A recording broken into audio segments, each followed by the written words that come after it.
యేసయ్యని నమ్ముకుని ఉంటే, మీరు గనక యేసయ్య రక్తంతో మీ పాపాలు కడుక్కుని ఉంటే, మీరు గనక బ్యాప్టిజం తీసుకుని రక్షణ పొంది ఉంటే, మీరు గనక క్రీస్తుని విశ్వసించి నమ్మి మీ యొక్క జీవితాన్ని యేసు ప్రభుకి సమర్పించి ఉంటే, మీ గురించే నేను చెప్తున్నా.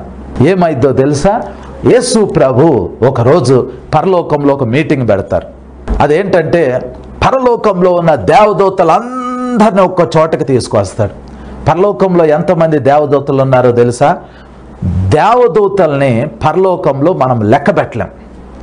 కోటాను కోట్ల మంది దేవదూతలు ఉంటారంట. ఈ భూమి మీద ఇప్పుడున్న పాపులేషన్ 750 కోట్ల మంది అని అంటారు. సెన్సస్ ప్రకారం 750 కోట్ల మంది ఈ మనుషులు జనాభా ఈ భూమి మీద ఉన్నారు. 197 దేశాలు ఉన్నాయి. 750 కోట్ల మంది ప్రజలు ఇప్పుడు ఈ భూమి మీద జీవిస్తూ ఉన్నారు. కానీ పరలోకంలో దేవదూతల్ని ఇన్ని కోట్ల మంది ఉన్నారు అని లెక్క పెట్టలేం. వాళ్ళు లెక్క పెట్టలేనంత మంది దేవదూతలు ఉన్నారు. వాళ్ళందరినీ యేసు ప్రభు ఒక చోటకి తీసుకొస్తాడు. వాళ్ళతో చెబుతాడు, యేసు ప్రభు వారు చెబుతారు, భూమి మీద నా బిడ్డలు ఉన్నారు, నన్ను నమ్మిన బిడ్డలు ఉన్నారు, నా నామంలో విశ్వాసం ఉంచిన బిడ్డలు ఉన్నారు, వాళ్ళని మనం పరలోకం తీసుకురావాలి, మీరందరు రెడీయా అని దేవదూతలను అడుగుతారు. దేవదూతలు అంటారు, వీఆర్ రెడీ, మేము సిద్ధంగా ఉన్నాము అని అంటారు. అయితే యేసు ప్రభు పరలోకానికి ఎవరిని తీసుకుని వెళ్తారు అని అంటే, నమ్మకంగా మరణం వరకు నమ్మకంగా ఉన్న వాళ్ళని పరలోకం తీసుకుని వెళ్తారు. ఇప్పుడు యేసు ప్రభు ఎలా చేస్తారంటే, పరలోకంలో ఒక బోర ఉంది. బోరా అంటే ట్రంపెట్ అని ఇంగ్లీష్లో అంటారు. బోరా అంటే హార్న్. అది నోట్లో పెట్టుకుని ఊదితే పెద్ద సౌండ్ వచ్చింది, ఊ అని సౌండ్ వచ్చింది. యేసు ప్రభు అలాంటి బోరని పరలోకంలో తయారు చేయించారు. ఒకే బోర. ఆ బోర ఒక దూత చేతిలో ఉంది. ఆ దూతని ప్రధాన దూత అంటారు. ఇంకా అందరి దేవదూతల దగ్గర ఆ బోరలు లేవు, ఒక బోరే. ఆ బోర పరలోకంలో ప్రధాన దూత అనే దూత చేతిలో ఆ బోర ఉంది. యేసు ప్రభు మనల్ని ఈ భూమి మీద నుంచి పరలోకం తీసుకుని వెళ్ళేటప్పుడు ఆ ప్రధాన దూతని వెంట పెట్టుకుని ఆ పరలోకంలో ఉన్న కోటాను కోట్ల దేవదూతలందరినీ వెంట పెట్టుకుని పరలోకంలో ఒక స్థలంలో పరదైసు అని ఉంది. ఆ పరదైసు అనే స్థలంలో ఇప్పటికే యేసు ప్రభు నమ్ముకుని, యేసు ప్రభు నామంలో విశ్వాసం ఉంచి బాప్తిసం తీసుకుని యేసయ్య రక్తంలో తమ పాపాలు కడుక్కుని చనిపోయిన వాళ్ళ ఆత్మలు అక్కడ ఉన్నాయి కదా. ఆ పరదైసులో ఉన్న ఆ పరిశుద్ధుల ఆత్మలన్నిటినీ వెంట పెట్టుకుని యేసు ప్రభు మేఘాల మీదకి వస్తారు. ఇప్పుడు మీరు బయటికి వెళ్ళి తల పైకెత్తి చూస్తే ఆకాశంలో మేఘాలు ఉంటాయి.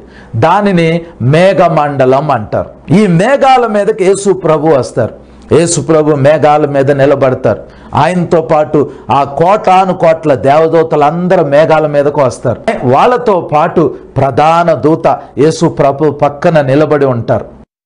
ఆ దూతతో పాటు యేసయ్యతో పాటు ఆ కోటాను కోట్ల దేవదూతలతో పాటు ఎవరైతే చనిపోయారో యేసు ప్రభు నమ్ముకుని ఆ పరిశుద్ధుల ఆత్మలన్నీ కూడా మేఘాల మీదకి వస్తారు.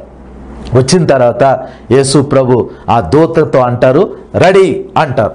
అప్పుడు ఆ ప్రధాన దూత ఆ బోర తీసుకుని నోట్లో పెట్టుకుని ఊ అని ఊదుతారు. ఎప్పుడైతే ఆ బోర మోగిద్దో ఆ మేఘాల మీద ఉన్న ఆ చనిపోయిన పరిశుద్ధుల ఆత్మలన్నీ భూమి మీదకి వస్తాయి. భూమి మీద ఎక్కడికి వస్తాయి? వాళ్ళ శరీరాలు మనం ఎక్కడ పూడ్చిపెట్టామో, ఏ సమాధుల దగ్గర అయితే పూడ్చిపెట్టామో అక్కడికి వాళ్ళ ఆత్మలు వస్తాయి. వాళ్ళ శరీరాలు మట్టి అయిపోయినా, వాళ్ళ శరీరాలు కాలిపోయినా, వాళ్ళ శరీరాలు చేపలు తినేసినా, వాళ్ళ శరీరాలు సముద్రంలో కలిసిపోయినా, ఎక్కడ ఉండినా అప్పుడు ఒక కెమికల్ చేంజ్ అవుతుందో, ఫిజికల్ చేంజ్ అవుతుందో, సూపర్ న్యాచురల్ చేంజ్ అవుతుందో మనకు తెలియదు. కానీ వాళ్ళ ఎముకలన్నీ ఒక్క చోటకి మట్టిలో నుంచి లేచి ఒక్క చోటకు వచ్చి ఫట్ ఫట్ ఫట్ అని అవి అంటుకుపోతాయి. ఆ ఎముకల మీదకి మాంసం వచ్చేసింది. ఆ మాంసం మీదకి నరాలు వస్తాయి. ఆ నరాల మీదకి చర్మం వచ్చింది. ఆ తర్వాత ఆ శరీరాలన్నీ సమాధుల్ని బద్దలు కొట్టుకుని లేపబడతాయి. ఆ శరీరాలు లెగిసిన తర్వాత ఈ మేఘాల మీద నుంచి వచ్చిన ఈ పరిశుద్ధుల ఆత్మలు ఆ శరీరాలతో కలుస్తారు. అలాగే ఈ భూమి మీద నుంచి వాళ్ళు లేపబడతారు. వాళ్ళు అలా లేపబడతా ఉంటుంటే బ్రతికి ఉన్న మనము గాలిలోకి లేపబడి మనం కూడా మేఘాల మీదకి వెళ్తాం.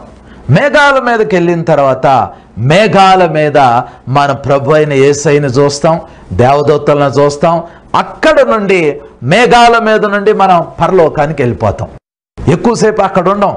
ఫస్ట్ భూమి మీద నుంచి లేపబడతాం, భూమి మీద నుంచి పరలోకానికి వెళ్ళిపోతాం. మీ కుటుంబంలో ఎవరైనా యేసు ప్రభు నమ్ముకుని చనిపోయారా?